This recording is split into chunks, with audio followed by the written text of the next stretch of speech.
క్రైస్తవ విశ్వాస జీవితంలో ఫిజికల్ ఎక్సర్సైజ్ శరీరానికి ఎంత అవసరమో, స్పిరిచువల్ ఎక్సర్సైజ్ ఆత్మీయ జీవితానికి అంత అవసరం అన్నమాట. కేవలం వచ్చి వాక్యం విని వెళ్ళిపోయినంత మాత్రాన మనం ఎవ్వరం ఆత్మీయ జీవితంలో ఎదగలేం. ఓకేనా? దేవుడు కోరుకున్నట్లుగా బ్రతకలేం. సో ఆత్మీయ జీవితానికి కూడా కొన్ని ఎక్సర్సైజులు ఉన్నాయి. అవి మనం రోజు చేస్తున్నప్పుడే బలంగా తయారవుతాం. ఓకే తమ్ముడు. ఇప్పుడు క్రైస్తవునికి చాలా చాలా ప్రాముఖ్యమైన విషయాలు 3. ఒకటి వాక్యం, తప్పకుండా వాక్యం చదవాలి. 2 ప్రార్థన, తప్పకుండా మన కోసం చేసుకోవాలి, ఇతరుల కోసం చేయాలి.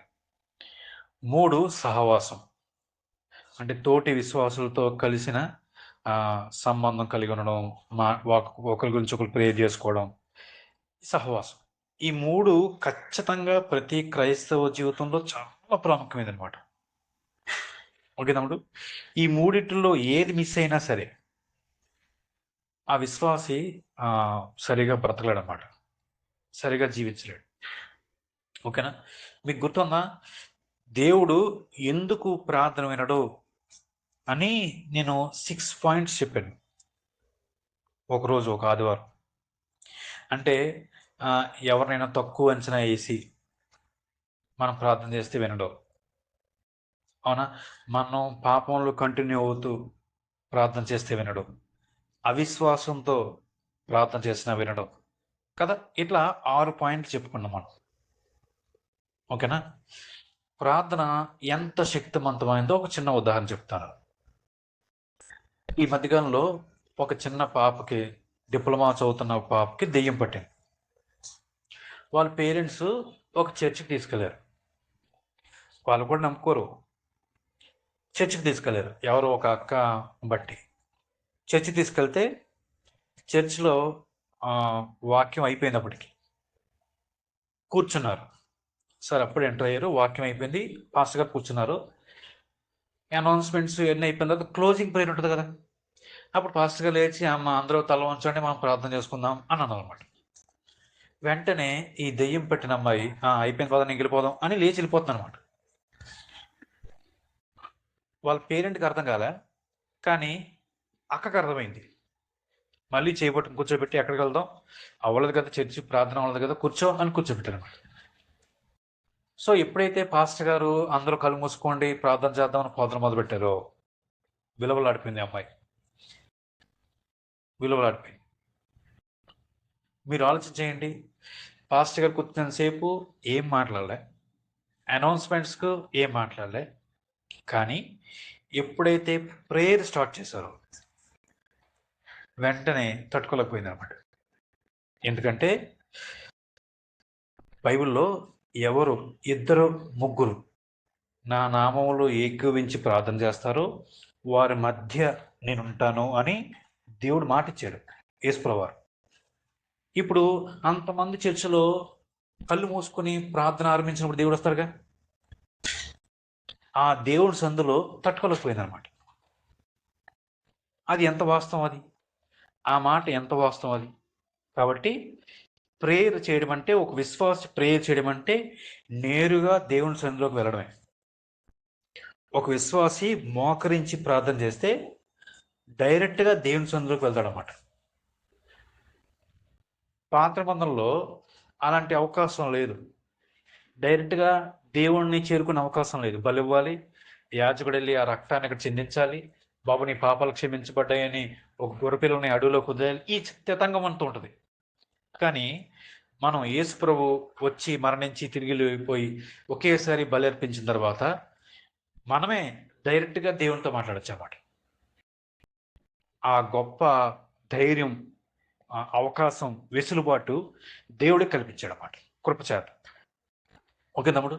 సో ప్రేయర్ చాలా పవర్ఫుల్, మన ప్రేయరు చాలా పవర్ఫుల్. మన ప్రార్థన దేవుడు వింటాడని విశ్వాసంతో చేయాలి.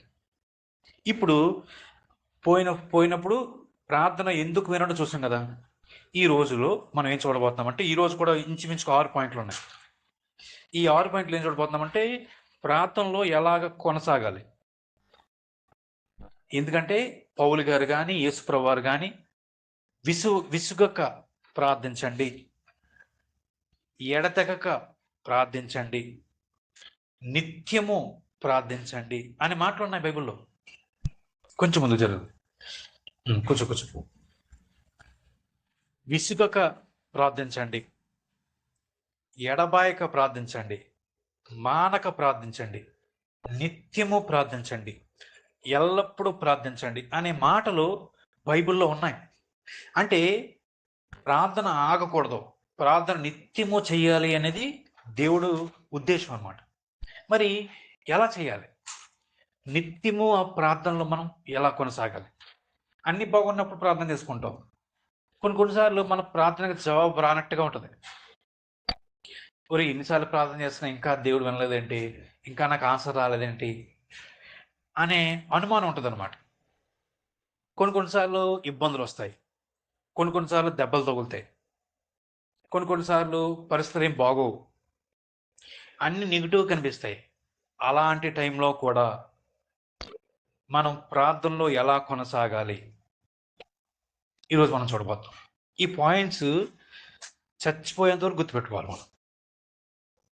మనం భూమిని విడిచేంత వరకు ఈ పాయింట్స్ మనం గుర్తుపెట్టుకోవాలి. ఓకేనా? చూద్దాం. Number 1, prayer.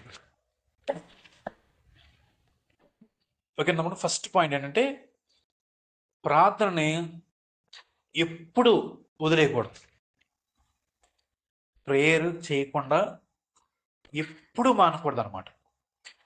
మనకి జవాబు రాకపోయినా, జవాబు వస్తుందనే అనుమానాలున్నా ప్రార్థన చేయడం మాత్రం ఆ విషయంలో మానకూడదు. ఇది దేవుని చిత్తం. అంటే బైబిల్లో యేసుప్రభు వారు వీళ్ళు ఎప్పుడు ప్రార్థన చేయాలి అని అనడం కోసం ఒక చిన్న ఉపమానం చెప్పాడు. అంటే ఒక న్యాయమైన ఒక న్యాయవాది ఉంటాడు. ఒక స్త్రీ విధవరాలు వెళ్ళి, అయ్యా నాకు న్యాయం తీర్చు అని పదే అడుగుద్ది అనమాట. ఆ ఉపమానం చెప్తారు యేసుప్రభు వారు. ఎందుకంటే పైన రీజన్ ఎందుకు ఉపమానం చెప్తారంటే, వీళ్ళు నిత్యము మానక ప్రార్థన చేయాలని అర్థం అవడం కోసం ఈ చిన్న ఎగ్జాంపుల్ చెప్తాడు అన్నమాట. సో ఎప్పుడు ప్రార్థన చేయాలి, మనం ప్రార్థనను ఎప్పుడు మానకూడదు. మనం తిండి, గాలి పీల్చుకోవడం, నీళ్లు తాగడం ఎంత ఇంపార్టెంటో, మన ఆక్సిజన్ ఎంత ఇంపార్టెంటో, విశ్వాసకి ప్రార్థన అంత ఇంపార్టెంట్ అన్నమాట. అంత ఇంపార్టెంట్. విసుగక నిత్యము ప్రార్థించండి, ఎడతెగక ప్రార్థించండి అనే మాటలు పౌలు గారు దేవుడి ప్రేరణతో రాశారు. కాబట్టి ఫస్ట్ పాయింట్ ఏంటంటే, ప్రార్థన మానకూడదు. విశ్వాసంతో ప్రార్థన చేయాలి, మానక ప్రార్థన చేయాలి. ఫస్ట్ పాయింట్ ఇది. ఓకేనా? ప్రార్థన మానకూడదు. 2 పాయింట్ చూద్దాం. 2 పాయింట్ ఏంటంటే, మనం ప్రార్థించేటప్పుడు సమస్యను చూడకూడదు. తమ్ముడు, మనం ప్రార్థించేటప్పుడు సమస్యను చూస్తే మనం ప్రార్థన చేయలేం. మనం ఎవరికి ప్రార్థన చేస్తున్నామో ఆయన వైపు చూడాలన్నమాట. ఓకే తమ్ముడు, అర్థమైనా? ఇప్పుడు ఉదాహరణకి జబ్బు చేసింది ఎవరికో, అమ్మ బాబు ఈ జబ్బుతో చాలామంది చచ్చిపోయారు కదా, ఈ జబ్బు వచ్చిన వాళ్ళు బతకలేదు ఎవడు అని ఆ జబ్బు గురించే ఆలోచించామనుకో, నీ ప్రార్థనలో విశ్వాసం ఉండదు, ప్రార్థన చేయడం. అలా కాకుండా, అరే ఆ జబ్బు కంటే నా దేవుడు గొప్పోడు, నా దేవుడు శక్తివంతుడు, దేవుడు తప్పకుండా బ్రతికించగలడు, ఎందుకంటే ఆయనకు అసాధ్యమైనది ఏది లేదు అని ఆయన మీద దృష్టి పెట్టి మనం ప్రేయర్ చేయాలి. సో 2వ పాయింట్ ఏంటంటే, సమస్య మీద, మనకున్న ప్రాబ్లం మీద మనసు తీసేసి మనం ఎవరికైతే ప్రార్థన చేస్తున్నామో ఆయన మీద మనసు పెట్టాలి. మనం ఎవరికి ప్రార్థన చేస్తున్నాడు? మన దేవుడు ఎలాంటాడు, ఎంత శక్తివంతుడు, ఎంత పవర్ఫుల్ అయినా, అవునా కదా? సో అంత శక్తివంతులైన దేవుడికి మనం ప్రార్థన చేస్తున్నప్పుడు ఆయన గురించి ఆలోచన చేయాలి, ఆయన గురించి ధ్యానం చేయాలి. నా దేవుడు నా బైబిల్లో ఎంత గొప్ప పనులు చేశాడు, అరే ఎర్ర సముద్రాన్ని చీల్చాడే, విశ్వాన్ని అంతటినీ నోటి మాటతో చేశాడే, అలాంటి దేవుని సందులోకి వెళ్ళి నేను మోకరిస్తా ఉన్నాను.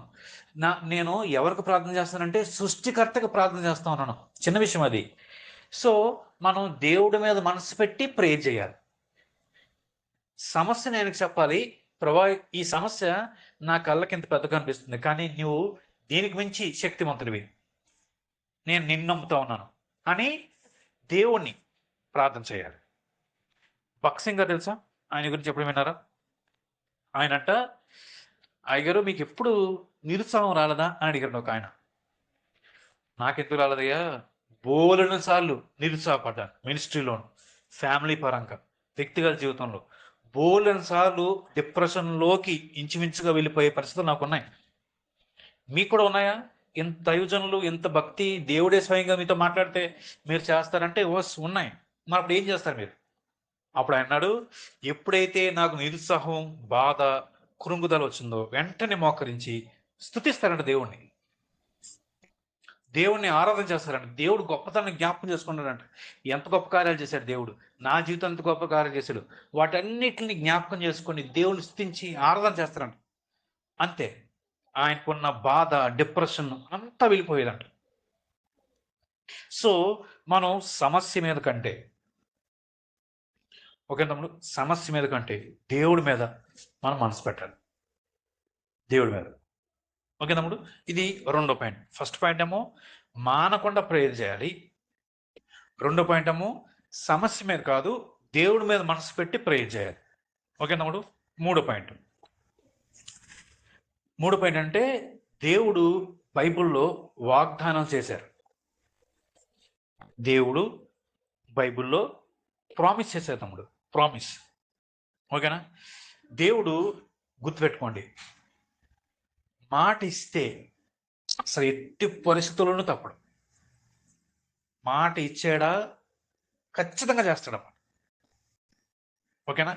అయితే మనం చాలాసార్లు ఎలా చేస్తామంటే, దేవుడు నాకు ప్రామిస్ చేశాడు కదా అని మనం ఈ టైంలో ఇస్తే బాగుండి మనం అనుకుంటాం, కానీ ఆయన ప్రామిస్ నెరవేరుస్తాడు.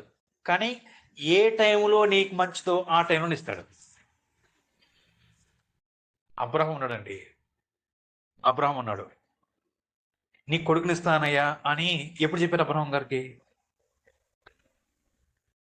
75 సంవత్సరాలు అనుకుంటా. 25 సంవత్సరాల తర్వాత కొడుకునిచ్చాడు. 100 సంవత్సరాలకి అబ్రహాంకి బాబు పుట్టాడన్నమాట. అరే మధ్యలో చాలాసార్లు బాధపడ్డాడు ఆయన, నాకు కొడుకు లేడే, నా ఆస్తికి వారసులు ఎవరు, ఆశపడ్డానే, నువ్వు నాకు ఎన్ని ఇచ్చావు కానీ కొడుకు లేకపోతే ఎలా అయ్యా అని చాలా నిరుత్సాహపడ్డాడు. అంటే చాలాసార్లు దేవుడు మనం అనుకున్న క్యాలిక్యులేటెడ్ టైంలో పనిచేయాలి మనం అనుకుంటాం, దేవుడు ఎప్పుడు అలా చేయడు, ఆయన సమయంలో చేస్తాడన్నమాట. గుర్తుపెట్టుకోండి, ఆయన సమయమే మనకు క్షేమం. ఓకే తమ్ముడు, ఆయన సమయమే మనకి క్షేమం, దేవుడి సమయంలోనే మనకు జరగాలి, మనకంటూ ఓన్ సమయం పెట్టుకోకూడదు. మీకు మాట చెప్తాను. ఒక తమ్ముడు ఒక అమ్మాయిని ప్రేమించాడు, దేవుని చిత్తం కాదు అది, వెయిట్ చేయలే, బీటెక్ చదువుతున్న కుర్రాడు వెళ్ళి పెళ్లి చేసుకున్నాడు అన్నమాట. ఇక్కడ ఎవరు పెళ్లి చేయట్లేదని వేరే ఊరు తీసుకెళ్ళిపోయి పెళ్లి చేసుకున్నాడు అనమాట. సో తొందరపడుతున్నాం అనమాట. మనం క్యాలిక్యులేట్ చేసుకుంటూ ఈ అమ్మాయితో చాలా బాగుంటుంది, ఈ లైఫ్ చాలా బాగుంటుంది అని మనం క్యాలిక్యులేట్ చేసుకుంటాం, ఇలా జరగాలని మైండ్లో ఫిక్స్ అవుతాం. దేవుడికి ప్రార్థన చేస్తాం, ప్రభావ నాకు సహాయం చేయి అంటే నా ఇష్టం నెరవేర్చు అంటే దేవుని సహాయంతో మన ఇష్టాన్ని నెరవేర్చుకోవడం అనమాట. అది ఎప్పుడు చేయకూడదు, అది ఎప్పుడు మనకు క్షేమం కాదు. ఓకే తమ్ముడు, అది ఎప్పుడు మనకు క్షేమం కాదు. సో దేవుడు టైంలో ఆయన చేయడం మనకు క్షేమం, అంతవరకు మనం ఏం చేయాలి? వెయిట్ చేయాలి. ఓకే తమ్ముడు, సో మూడో పాయింట్ ఏంటి? ఆయన వాగ్దానాన్ని మనం కనిపెట్టాలి, వెయిట్ చేయాలి. దేవుడు సహాయం చేస్తాను నాకు, చేస్తాడు ఆయన.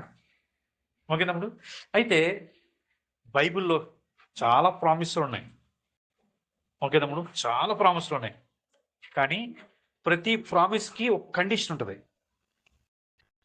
ప్రతి ప్రామిస్కి ఒక కండిషన్ ఉంటుంది. అంటే నువ్వు ఎలా బతికినా పర్వాలేదయ్యా, నీ విషయం నీకు మేలు చేస్తాను అనేవాడు కాదు దేవుడు. అలా కాదు, ఇగో నువ్వు పరిశుద్ధంగా జీవించు, ఆ పాపాన్ని మానేసుకో, నేను నీకు హెల్ప్ చేస్తాను, నేను నీకు సహాయం చేస్తాను అంటాడు అన్నమాట. ఆయన నిజంగా సహాయం చేస్తాడు. అలా కాకుండా ఆయన చెప్పిన కండిషన్ మనం మర్చిపోకూడదు. ఆ కండిషన్ మనం ఫుల్ఫిల్ చేయాలి. అప్పుడు దేవుడు వాగ్దానాన్ని ఆయన తప్పకుండా ఫుల్ఫిల్ చేస్తాడు. ఆయన ఒకసారి మాట ఇచ్చాడా, ఎవ్వరూ దాన్ని అడ్డుకోలేరు. మీకు ఒక చిన్న ఉదాహరణ చెప్తానే. బబులోను రాజు ఉన్నారా? ఐడియా ఉన్నదా మీకు? పాత నిబంధన గ్రంథంలో బబులోన్, బాబిలోన్, ఆ రోజుల్లో అదే ప్రపంచమంతా గొప్ప రాజ్యం అన్నమాట. ఓకేనా? గొప్ప రాజ్యం అది. తర్వాత పెర్షియన్స్ వచ్చారు, పారసీకులు. ఓకేనా? తర్వాత గ్రీకులు వచ్చారు, తర్వాత రోమన్స్ వచ్చారు. ఇంకా తర్వాత ఏ రాజ్యాలు లేవు. యేసుప్రభు వచ్చారు, అన్నీ అయిపోయినాయి. ఓకేనా? ఆ బబులోన్ రాజ్యంలో ఉన్నప్పుడు ఇశ్రాయేల్ ప్రజలందరినీ తీసుకెళ్ళిపోయారు అన్నమాట. వాళ్ళకి బానిసగా తీసుకెళ్ళిపోయారు. ముందే చెప్పాడు దేవుడు, బాబు మీరు నా మాట వినట్లేదు, నా మాట వినండి. వినలే, ఇష్టం ఉన్నారన్నమాట. సో దేవుడు చెప్పాడు, బాబు నేను పంపిస్తాను వాళ్ళని, వాళ్ళ చేతులు మేము అప్పగిస్తాను. అయినా వినలే, అప్పగించేశాడు. ఓకేనా? అప్పగించేసిన తర్వాత ఇర్మియా గారికి చెప్పాడన్నమాట, బాబు వాళ్ళు 70 years బబులోన్లో ఉంటారు. ఓకే ప్రభు, 70 years తర్వాత మరలా నేను మన దేశం తీసుకొస్తానని చెప్పాడు. మాట ఇచ్చాడు కదా, అవునా? ఈ తీసుకెళ్ళిపోయిన దాంట్లో డానియేల్ ఉన్నాడు, షడ్రక్ ఉన్నాడు, మెషక్, అబేద్నెగో, వాళ్ళు కూడా ఉన్నారు. డానియేలు ఇర్మియా గ్రంథం చదువుతున్నప్పుడు, అరే 70 years దాటిపోయింది, 70 years వచ్చేసింది కదా అని మోకరించి, అయ్యా నువ్వు ఇర్మియా గారి ద్వారాగా 70th yearకి తీసుకెళ్తాన్నావు కదా, మరి మా ప్రజలను తీసుకెళ్ళయ్యా అని ప్రార్థన చేస్తున్నమాట. మరి ఉన్న రాజు ఎవడు? బబులోను రాజు. మరి ఈ రాజు పంపించడానికి అవకాశం లేదు. అట్ ద సేమ్ టైం ఏం జరిగిందంటే, బబులోను రాజు పడిపోయింది, పెర్షియన్స్ స్టార్ట్ అయ్యారన్నమాట. వీళ్ళే జిడ్డు బొమ్మ తయారు చేసింది, పారసీకులే. జిడ్డు బొమ్మ కంపెనీ సంబంధించిన వాళ్ళు, వీళ్ళకి సంబంధించిన వాళ్ళే పెర్షియన్స్ వచ్చారన్నమాట. ఈ బబులోను ఓడిపోయారు. ఈ పెర్షియన్స్లో కోరేష్ రాజును ఉన్నాడు అన్నమాట. వాడికి కళ వచ్చింది. దేవుడు కళ్ళ కనబడి, బాబు మా ఊళ్ళని పంపించు, దేవాలయం కట్టుకుంటారు. వెంటనే ఆర్డర్ ఇస్తారన్నమాట. వెంటనే ఎజ్రా గ్రంథంలో ఉంటుంది అన్నమాట. ఈ ఈ ఈ విశ్వానికి దేవుడైన యెహోవా నాకు ఇలా చెప్పాడు, ఎవరు ఇష్టం వచ్చినట్టు వాళ్ళు వెళ్ళొచ్చు, మీరు వెళ్ళాలనుకుంటే వెళ్ళిపోండి. మనకున్న యూదుల్లో ఎవరు దేశానికి వెళ్ళి దేవాలయం కట్టాలనుకున్నారో వెళ్ళి కట్టండి అన్నారు. ఇశ్రాయేల్ ప్రజలు ఎవరు నమ్మలే ఆ మాట. ఒరే 70 సంవత్సరాలు అయిపోయింది, ఇప్పిస్తాను కానీ అవకాశం లేదురా, వీడు వదులుతారు, మూర్ఖుడు రా వీళ్ళు, మనం వదులుతారా అని అవిశ్వాసంతోనే ఉన్నారు వాళ్ళు పాపం. కానీ దేవుడు మాట ఇచ్చాడు 70 years. వెంటనే ఆ సంవత్సరం రాగానే దేశాలు మారిపోయినాయి. రాజే స్వయంగా వచ్చేసారన్నమాట. సో ఆయన మాట ఇస్తే దాన్ని ఆపగలిగే శక్తి ఎవ్వరికీ లేదు, ఎవ్వరికీ లేదనమాట. అతను ఎంత పెద్ద వ్యక్తి అవ్వచ్చు, ఎంతో మూర్ఖుడవచ్చు, క్రూరుడవచ్చు, దుర్మార్గుడవచ్చు, మాటిస్తే తప్పకుండా నెరవేరుతుంది అంతే. ఇంకా అసలు ఇంకా దాంట్లో తిరగలేదనమాట, తిరగలేదు. ఓకేనా? సో ఆయన వాగ్దానాల మీద మనం ట్రస్ట్ చేయాలి. ఫస్ట్దేమో మానకుండా ప్రార్థన చేయాలి విశ్వాసంతో. రెండోది ఏంటి అమ్మా? సమస్య మీద కాకుండా దేవుడి మీద మనసు పెట్టి ప్రేయర్ చేయాలి. మూడోది ఏంటి? ఆయన ప్రామిస్లు. ఓకేనా? నాలుగోది చూద్దాం, చూడండి. ఇప్పుడు నాలుగోది ఏంటంటే, మనం ఎప్పటికప్పుడు ప్రశ్న వేసుకోవాలి. ఏం ప్రశ్న వేసుకోవాలో చెప్తాను. నాకు తెలిసిన ఒక అన్న, అంటే నన్ను ఆత్మీయంగా చక్కగా నడిపించిన ఒక అన్నకి యాక్సిడెంట్ అయింది. కాలు పని చేయట్లేదు, చేతి వేళ్ళు ఇరిగిపోయినాయి, ఊసలు పెట్టారు, స్టీల్ రాడ్స్ పెట్టారు, సో చాలా, అంటే అంతకు ముందే వైఫ్ చనిపోయింది, ఆ బాధలో ఉన్నారు. వెంటనే యాక్సిడెంట్ అయింది. ఇప్పుడు మొన్న వెళ్ళాం, వైజాగ్ చూడడానికి వెళ్ళాం. ఆ స్పాట్కి తీసుకెళ్ళారన్నమాట, ఎక్కడ నాకు యాక్సిడెంట్ అయిందో ఆ స్పాట్. అంటే రోడ్డు మీద వెళ్తా ఉన్నా అంటే ఆల్ ఆఫ్ సడన్ అసలు కుక్కలు తిరుగుతూనే ఎవడు అనుకోలే, హైవే ఆల్ ఆఫ్ సడన్ కుక్క వచ్చింది, దాన్ని తప్పించబోయి పడిపోయారు, యాక్సిడెంట్. సో స్పాట్ చూపించిన తర్వాత నిజంగా ఆయన బండి పడిపోయి ఆగకపోతే డివైడర్కి వెళ్ళి హెడ్ గుర్తుకునేది. ఇప్పుడు డివైడర్కి నా హెడ్ తగలలేదని దేవుడు స్తుతిస్తున్నాడు ఆయన. సో మనం ఎప్పుడు వేసుకోవాల్సిన ప్రశ్న అంటే, అక్కడ ఒకవేళ దీనికంటే వర్స్ట్ జరిగే అవకాశమే ఉంది. అరే చిన్న యాక్సిడెంట్తో పోయిందే, పెద్దది అవ్వలేదు నాకు, దేవా మీకు వందనాలు అని. నాలుగోది మనం ఏం చేయాలంటే, ఎప్పటికప్పుడు దీనికంటే వర్స్ట్ ఏం జరిగిందేదో ఒకసారి ఆలోచన చేసి, ఇక్కడతో నాపేసాను ఆయన, మీకు వందనాలు, ఏదో నేర్పించాలనుకున్నాను, నాకు నేను మాట వినలేదమ్మా, నీకు డిసిప్లిన్ చేయాలనుకున్నాము, థ్యాంక్స్ ప్రభా అని థ్యాంక్స్ చెప్పాలి. ఒక్కోసారి అక్క మొన్న అప్పుడు కుక్క తగిలి, మా ఇంటి వండగా కుక్క తగిలి పడిపోయింది అనమాట, కింద పడిపోయింది. అప్పుడు అక్క ఏమందంటే, ఒకవేళ నిజంగా కుక్కను తొక్కేసి ఉంటే చచ్చిపోయేది కుక్క, ఇంకా పెద్ద గాయమేది అక్కకి. కానీ చిన్న గాయమే, నొప్పి వచ్చింది, పెయిన్ ఉంది, కానీ దానికంటే పెద్దదయ్యే అవకాశం ఉంది, కానీ అది అవ్వకుండా దేవుడు కాపాడాడు అన్నమాట. అట్లా మనకు జరిగిన దాన్ని బట్టి మనం స్తుతించాలి, ఎందుకంటే దానికంటే వర్స్ట్ జరగలేదు కాబట్టి. ఇంకో చిన్న ఉదాహరణ చెప్తాను, ఈ ఉదాహరణ జాగ్రత్తగా అర్థం చేసుకోవాలి మనం. ఏంటంటే, ఒకసారి ఒక ఆయన, నాకు తెలిసిన ఒక అన్నకి ఫోన్ చేశారన్నమాట. ఫోన్ చేసి, సార్ మా అబ్బాయి చనిపోయాడండి, చిన్నోడండి అన్నారన్నమాట. అప్పుడు ఈయన ఏమన్నాడు తెలుసా, సార్ దేవుడు ఈ వయసులో తీసుకోవాలనుకున్నాడు, తీసేసుకున్నాడు. బహుశా ఒకవేళ వాడు పెద్దోడవుతే దుర్మార్గుడిగా తయారయ్యి సమాజాన్ని పాడు చేస్తాడేమో, ఎవడు తెలుసు. అందుకే బహుశా దేవుడు తీసుకున్నాడేమో. ఆలోచన చూసారా, అంటే వరస్ట్ జరగలేదు. అఫ్ కోర్స్ పెయిన్ అనిపించాము, బాధ ఉంది, కానీ దీనికి మించి వరస్ట్ జరగలేదు కదా. మీకు ఉదాహరణ చెప్పనా, బైబిల్లో హిస్కీ అని ఒక ఆయన ఉన్నాడు. ఆయన దేవుడు చెప్పే, బాబు నీ దీపాన్ని చదువుకో, నువ్వు ఇంక వచ్చేసి నా దగ్గరకు వచ్చేసే టైం అయిపోయింది అన్నాడు అన్నమాట. హిస్కియాకి భయం వేసి, బాబు నన్ను బతుకునేవయ్యా కొంచెం అంటే, దేవుడు ఆ ప్రార్థన విని 15 సంవత్సరాలు లైఫ్ని ఎక్స్టెండ్ చేశాడన్నమాట. ఈ 15 సంవత్సరాల లైఫ్ ఎక్స్టెండ్ అవ్వడం వల్ల తన కడుపులోంచి ఒక రాజు వచ్చాడు, మనషే అని ఒక రాజు వచ్చాడు. బహు క్రూరుడు అనమాట, దుర్మార్గుడు అనమాట. ఒకవేళ ఈ 15 సంవత్సరాల లైఫ్ ఎక్స్టెండ్ అవ్వకపోతే అలాంటి రాజు వచ్చేవాడే కాదు, వాడి వల్ల ప్రజలు బాధపడేవారే కాదు. సో దేవుడు తెలుసు ఏ టైమింగ్, ఏది మంచిదో ఏదో కదా. మళ్ళీ ఇంకో చిన్న ఉదాహరణ, మా ఇంటి దగ్గరే జరిగినమాట. ఒక చిన్న బాబు పాపం సిక్ అయ్యాడు, ఇంకా కష్టం అని చెప్పేసారు డాక్టర్స్. సంఘమంతా కలిసి ప్రార్థన చేశారు, ప్రభా బతికించయ్యా. సరే దేవుడు విన్నాడు. అయితే వాడు పెద్ద అయిన తర్వాత అనవసరంగా ప్రార్థన చేసామని తను నెత్తుకు పట్టుకున్నారన్నమాట. జులై అయిపోయి ఈ తాగి నానా మత్తు పదార్థాలు అలవాటు చేసుకుని పిచ్చోళ్ళు తిరుగుతున్నాడు అన్నమాట. సో దేవుడు తెలుసు ఏ టైం కరెక్టో, మనకంటే దేవుడు తెలుసు. కాబట్టి మనం ఎప్పుడు, అరే దీనికంటే వరస్ట్ జరగలేదే, బహుశా దీనికంటే వరస్ట్ జరిగి ఉండేదేమో, దేవుడు ఇక్కడ ఆపేసి ఉంటాడేమో అని దేవుడు మనం ఏం చేయాలి, ఎప్పటికప్పుడు థ్యాంక్స్ చెప్పాలన్నమాట.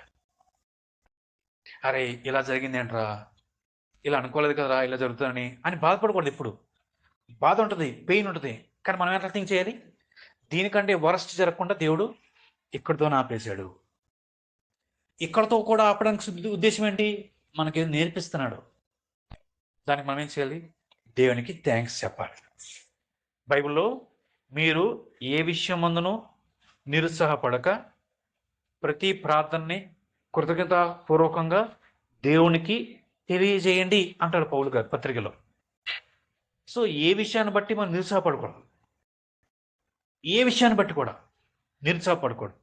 ప్రతి విషయాన్ని కృతజ్ఞతాపూర్వకంగా దేవునికి మన వినపాలు తెలియజేయాలి.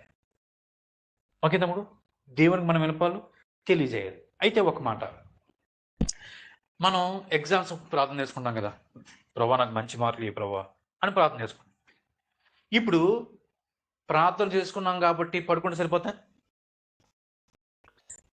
ప్రార్థన చేస్తున్నాం కాబట్టి పడుకుంటే సరిపోతా? వచ్చేదే మార్కులు రావు. గుర్తుపెట్టుకోండి, రక్షణ దేవుడిచ్చేదే, కానీ మిగతాది దేవుడికి మనం కోఆపరేట్ చేస్తేనే జరుగుతుంది మన జీవితంలో. రక్షణ మాత్రం దేవుడిచ్చేదే, మనం ఏం చేయలేము కదా. మనం ఏదో చేసి రక్షణ పొందుకోలేం. మంచి పనులు చేసి మంచిగా బతికి మనం దేవుడిని చేరుకోలేం. దేవుడే స్వయంగా మనకు కృపనిచ్చి మనకు రక్షణిస్తాడు. మనం విశ్వాసంతో అంగీకరించాలి. మిగతా పనులు ఉంటాయి చూసారా, అవి దేవుడికి మనం కోఆపరేట్ చేస్తేనే మన జీవితంలో జరుగుతాయి. అర్థమైనప్పుడు సో మనం ప్రేయర్ శక్తివంతమైన కాదనట్లే. ఆ ప్రేయర్ నాకు ఎలా హెల్ప్ అవుతుందంటే, కష్టపడి చదివే మనసు వస్తుంది, తొందరగా అర్థం చేసుకునే మనసు ఇస్తాడు దేవుడు, చదివింది గుర్తుపెట్టుకునే మనసు ఇస్తాడు దేవుడు, ఎగ్జామ్లో కరెక్ట్గా గుర్తొచ్చే దేవుడు సహాయం చేస్తాడు. సో ఈ రకంగా ప్రార్థన మనకి ఉపయోగపడుతుంది. మనం ఏం చేయాలి? చదవాలి. అంతేగాని టెక్స్ట్ బుక్ తల కింద పెట్టుకొని ప్రార్థన చేసుకుని రాత్రంతా తలలో ఎక్కదనమాట. ఓకేనా? సో ఈ పాయింట్ గుర్తుపెట్టుకోండి. వరస్ట్ థింగ్ జరగకుండా దేవుడు అభ్యసినందుకు మనం దేవునికి థ్యాంక్స్ చెప్పి ప్రేయర్ మాత్రం మానకుండా చేయాలి. ఇది 4వ పాయింట్. 5వ పాయింట్ ఏంటంటే గివ్ థ్యాంక్స్. చూడండి ఒకసారి ఫిలిప్పీ పత్రిక తీయండి. ఫిలిప్పీ పత్రిక ఇందాక చెప్పిన వచనమే. ఫిలిప్పీ పత్రిక 4వ అధ్యాయం. ఫిలిప్పీ పత్రిక 4వ అధ్యాయం 6-7 వచనం చదువుతాడు.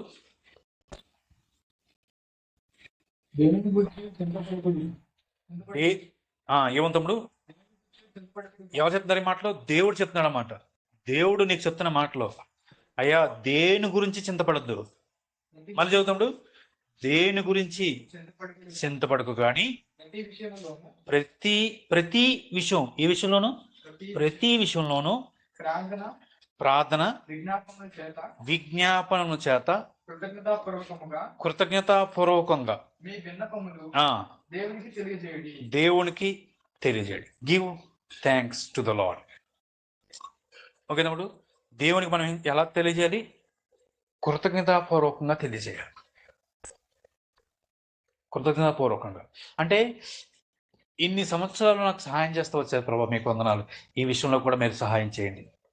మనం ఈ జరిగిన మీలన్నింటిని బట్టి థ్యాంక్ఫుల్ హార్ట్తో ఉన్నాం. ఆ థ్యాంక్ఫుల్ హార్ట్తో ఇప్పుడున్న విషయాలు దేవునికి తెలియజేయాలన్నమాట. కృతజ్ఞత కలిగి ఉండాలి. ఓకే తమ్ముడు, కృతజ్ఞత కలిగి ఉంటారు. ఇంకో వచనం చూద్దామా? కొలసి పత్రిక తీయండి 3:16. కొలసి 3:16 పక్కనే ఉంటుంది తమ్ముడు, పక్క పేజీ.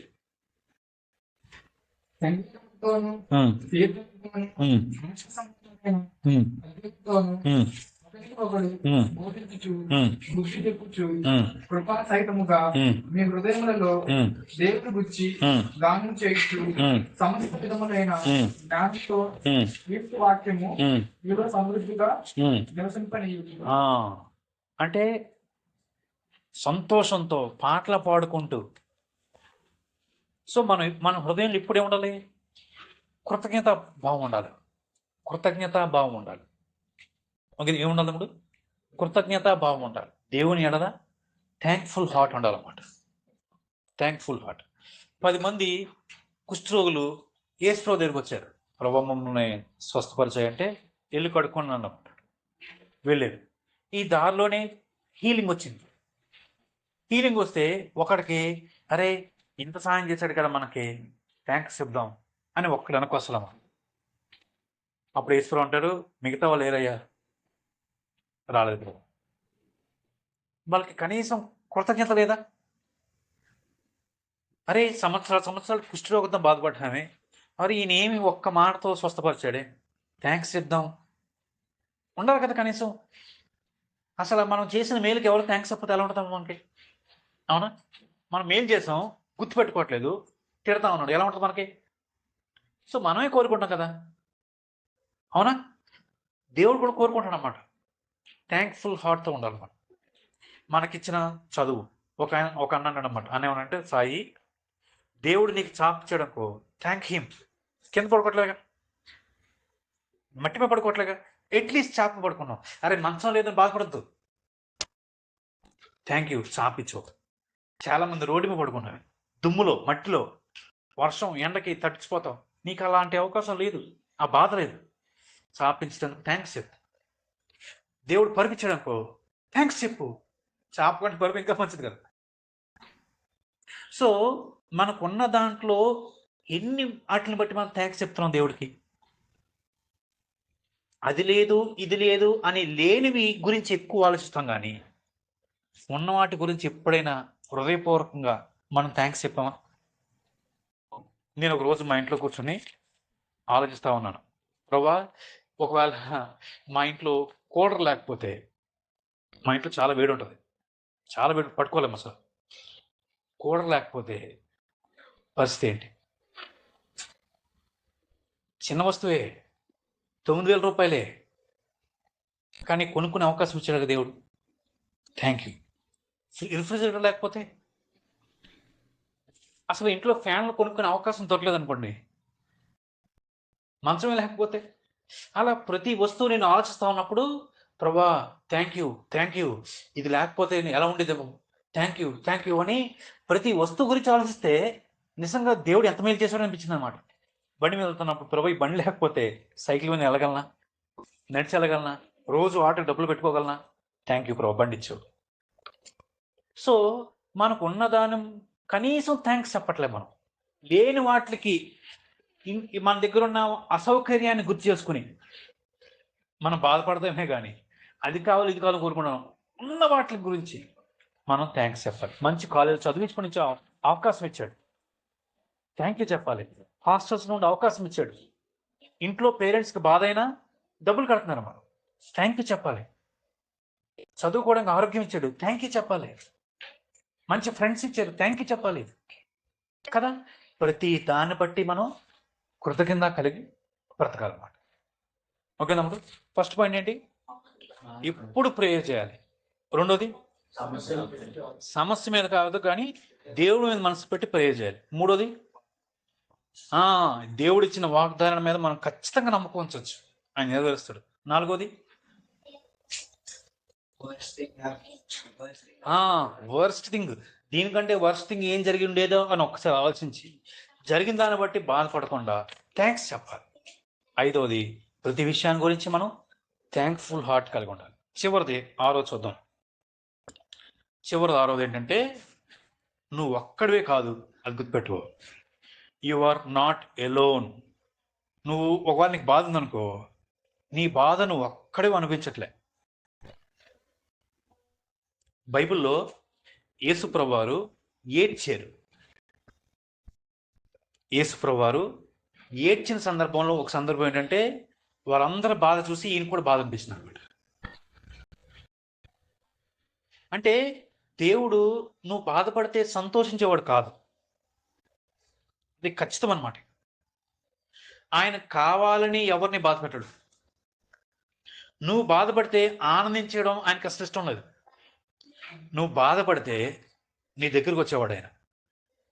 నువ్వు బాధపడితే బాధ నుంచి తీకపోవచ్చు, బాధ నుంచి తీస్తే నీ క్యారెక్టర్ పాడైపోతుంది. నా మాట్లాడుతున్నాయా? ఆ బాధ నుంచి నేను బయట లాగేస్తే నీ క్యారెక్టర్ పాడవుద్ది. సో ఏం చేయాలి? బాధలో నీతో పాటు ఉంటాడు అన్నమాట. ధైర్యాన్ని ఇస్తాడు, గైడ్ చేస్తాడు, నేర్పిస్తాడు, ఓర్పునిస్తాడు, శక్తినిస్తాడు. ఓకే తమ్ముడు.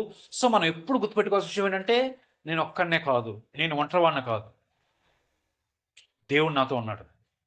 నిన్ను విడవను ఎడబాయను అంతే తమ్ముడు. ఆయన మాట ఇచ్చాడు, ఆయన యందు ఎవరు ఎందు విశ్వాసం ఉంచినా సరే, ఆయన యందు విశ్వాసం ఉంచిన ప్రతి ఒక్కరికి ఆ వాగ్దానం వర్తిస్తుంది. విడవడు, ఎడబాయడు. అంతే ఇంకా. నీ ఫీలింగ్స్ని బట్టి ఉండదు. ఆయన వాక్యంలో చెప్పాడు కాబట్టి నీతో పాటు ఉంటాడు అంతే. నువ్వు ఒక్కడవే కాదు. ఓకేనా? అది బాధ ఉండి, శ్రమ ఉండి, కష్టం ఉండి, యు ఆర్ నాట్ ఎలోన్. గుర్తుపెట్టుకోవాలి. గుర్తుపెట్టుకొని మానక దేవుని సన్నిధిలో కృతజ్ఞతాపూర్వకంగా మనం విజ్ఞాపన చేయాలి. ఓకే తమ్ముడు? ఒక ఆయన అంటాడు, ప్రార్థన అంటే మోకాలు వేసి టెన్షన్ పడడం కాదంట. ఇంగ్లీష్ చదువుతాను చూడండి, నేను ఎక్కడ రాసుకుంటున్నాను. Praying is not worrying on your knees. ప్రార్థన, దేవుడు సాయం కోసం ప్రార్థన చేస్తాం, మోకాలు వేస్తాం, కానీ లోపల ఏముంటుంది? టెన్షన్ ఉంటుంది. అసలు అది ప్రార్థన కాదంటాడు. Prayer is not worrying on your knees. ఇంకోటి, praying is not holding on to what worries you. ప్రార్థన అంటే నీకు ఏదైతే వర్రీ ఇస్తుందో దాన్ని పట్టుకోవడం కాదు. ఏం చేయాలి? పేతురు అంటాడు, ఆయన మీ కోసం చింతిస్తున్నాడు కాబట్టి మీ చింత యావత్తు ఆయన మీద వేయండి. మీ భారం నా మీద వేయండి రా బాబు అంటాడు యేసుప్రభువు. సమస్త భారం మోసుకొని జనులారా నా ఎదుగు రండి, నేను మీకు విశ్రాంతినిస్తాను. సో దేవుడు అంటాడు, మీకు కష్టమా? నా మీద వేయండి, నేను చూసుకుంటాను. మీ భారం అంతా నా మీద వేయండి, మీ బాధ అంతా నా మీద వేయండి. ఓకేనా? Prayer is not worrying on your knees. మోకరించి ప్రార్థన చేసి వరి అవుతున్నాం అనుకో, అది అంత ఆశీర్వాదం కాదనమాట. ఓకే తమ్ముడు? అంటే సమస్య గుర్తొచ్చినప్పుడల్లా బాధ రావడం సహజమే. అప్పుడు వెంటనే మనం ఏం చేయాలి? దేవుని గుర్తు చేసుకోవాలి. చెప్పాను కదా, సమస్య మీద మన మైండ్ పెట్టకూడదు, వ్యక్తుల మీద మన మైండ్ పెట్టకూడదు, దేవుడి మీద మన మైండ్ పెట్టకూడదు.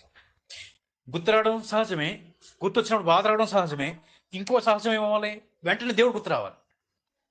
దేవుడు ప్రార్థన చేస్తాం కదా, దేవుడు చూసుకుంటాడు, దేవుడు సాయం చేస్తాడు. ఓకే తమ్ముడు? సో మనం ప్రేయర్లో కంటిన్యూ అవ్వడానికి ఈ 6 విషయాలు. ఓకేనా? ఫస్ట్ పాయింట్ ఏమో ఎప్పుడు మానకుండా ఎప్పుడు ప్రేయర్ చేసుకోవాలి. ఓకే తమ్ముడు?